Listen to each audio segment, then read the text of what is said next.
Olá, centelhas divinas, seja bem-vinda ao canal Reflexões com Alma e hoje a gente vai falar um pouquinho sobre a autorregulação, tem relação com os posts que estão lá no meu perfil do Insta, dá uma olhadinha lá, tá?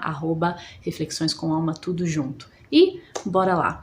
Eu tô passando aqui hoje para aprofundar um pouquinho mais os 3 passos da autorregulação emocional. Primeiro a gente precisa entender um pouco melhor para que serve a autorregulação emocional, o que é a autorregulação emocional e será que você precisa de autorregulação emocional nesse momento da sua vida, né? E é muito interessante porque assim, a gente às vezes vê um nome, um conceito e fala, não sei nem o que é isso, né? Não preciso, não, peraí. Vamos entender um pouco melhor. Autorregulação emocional, o que eu quero dizer com esse termo, né?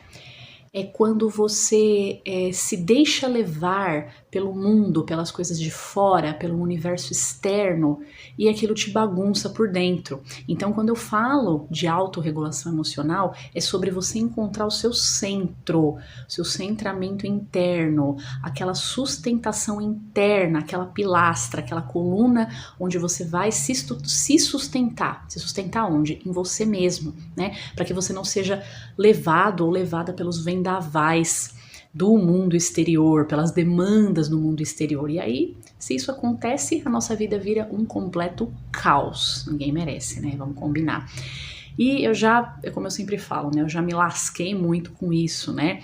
De não estar segura no meu interior, e de ser levada por demandas de fora. Isso abre porta para pessoas abusivas, para qualquer coisa, relacionamento abusivo, amizade abusiva, trabalhos abusivos.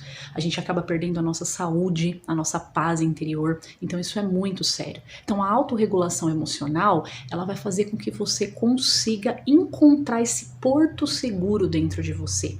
É isso, tá? Claro que problemas vão continuar existindo, né? Dores, questões a serem resolvidas, desafios, é claro que a gente vai continuar tendo, mas a gente não vai, como eu costumo dizer, né? Descambar, né? A gente não vai descambar mais, ladeira abaixo e ficar como um barco à deriva, assim, sabe? Sendo levado, né? Pra lá e pra cá, e vivendo aquele caos interior. Então, em primeiro lugar, é para isso que serve a autorregulação emocional, tá?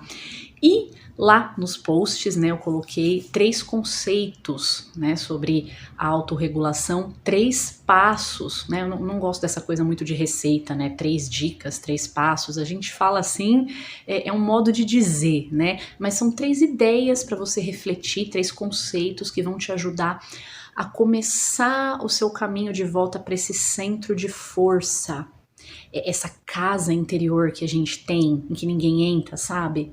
É só você e Deus, essa autossustentação, apesar do caos externo, tá? Então a gente vai usar esses 3 conceitos aí para poder fazer esse caminho de volta, para poder encontrar essa casinha, esse templo interior, tá? E a primeira coisa, o primeiro conceito, que pode parecer um pouquinho clichê, mas eu sou aquariana, não gosto de clichê, então eu vou aprofundar, vou destrinchar um pouquinho aí mais, tá? Que é o conheça-te a ti mesmo, é o que o pessoal fala aí, né? Autoconhecimento, né? Mas vamos entender um pouquinho melhor esse termo, porque senão fica aquilo, né? É um nome clichê que tá na moda, tá, eu tenho que me conhecer, eu sei, eu sou a fulana de tal, eu tenho tantos anos, eu tenho tal profissão, eu gosto disso, não gosto daquilo, blá blá blá, eu sou casado, tenho filhos, não é isso. Isso é só uma casca, né? Quando a gente fala conheça-te a ti mesmo, né? Como dizia o filósofo, é muito mais profundo esse conhecer, não é tão simples assim. E eu vou um pouco mais fundo no fundo ainda. Então, olha só. Um exemplo, né? Você pode virar pra mim e falar, como eu coloquei lá no post. Eu sou uma pessoa muito leal. Os amigos pra mim são muito importantes. Eu sou muito correta, eu sou muito ética, muito profissional. Ótimo, maravilhoso, perfeito, já é um começo. Só que não basta você saber quais são os seus valores. Oi, como que não basta eu saber quais são os meus valores? Não basta, sabe por que não basta? Porque se você não souber como esses valores se aplicam na prática, como que é lá na hora do vamos ver a coisa, como que a coisa se desenrola, como é que eu uso ele ali de verdade, ele só vai ser um nome bonito, e você vai ser sugado pelo mundo externo. As pessoas vão fazer você de bobo, né, de gato e sapato, vai abrir porta para relação abusiva. Por exemplo, até coloquei lá no meu post, né, vamos supor que você se coloque aí como uma pessoa leal.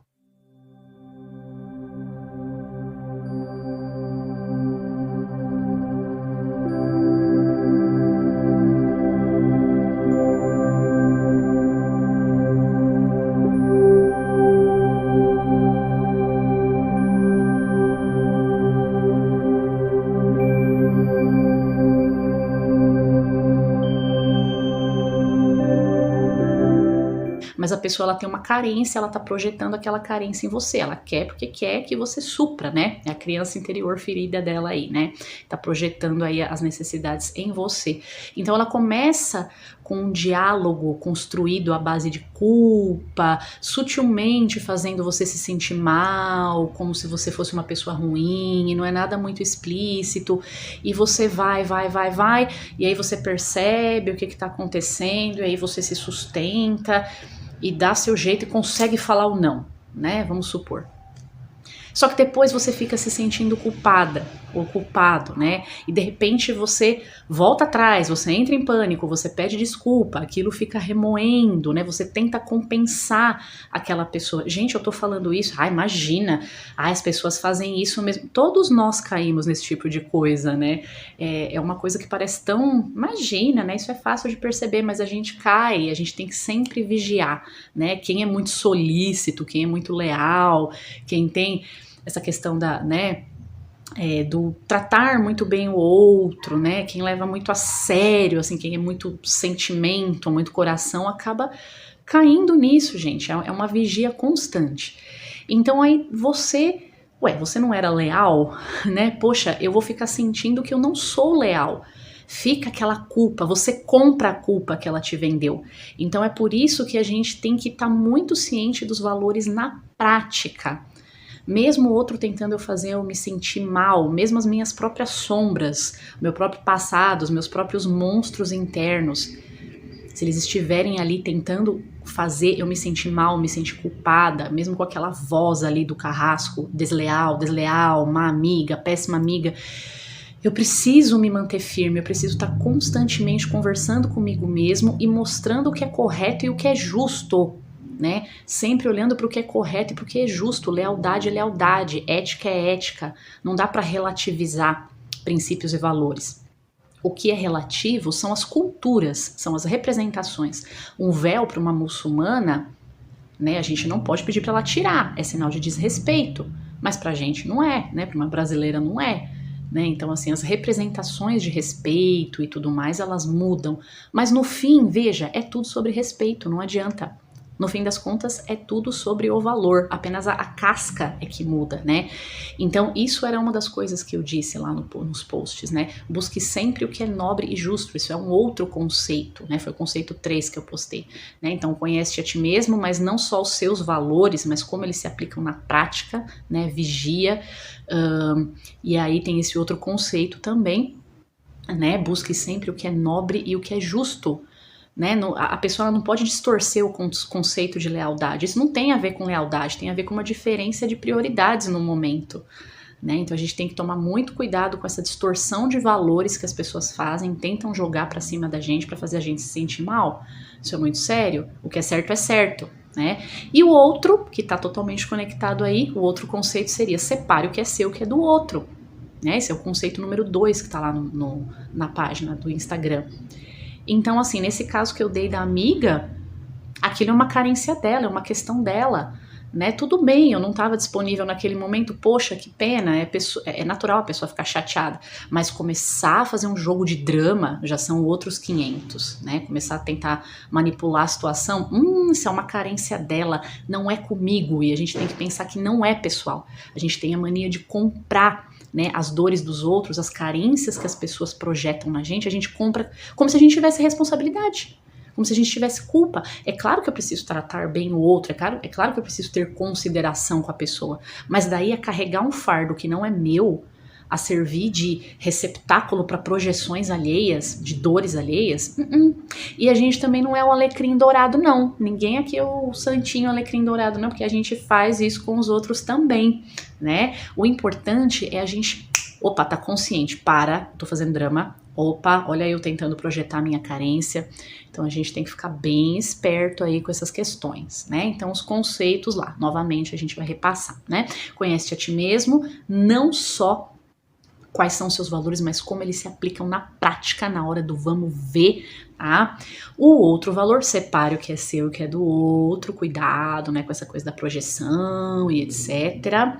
E busque sempre o que é nobre e justo, não permita que as pessoas distorçam valores, não dá para distorcer, tá? Então, esses são aí os 3 conceitos para você refletir sobre essa questão da autorregulação emocional, porque tudo isso vai fazer com que a gente se proteja da bagunça de fora, com que a gente, volte para o nosso centro, né? Então tudo isso é muito importante, é crucial, parece tudo muito clichê, mas gente, não é, na prática é muito verdadeiro, eu tô falando por experiência própria, né? Foram anos de cabeçada aqui, de terapia, para eu começar a perceber, começar a nomear, né? De forma aí sistemática para passar para vocês todo esse conceito aí da autorregulação emocional.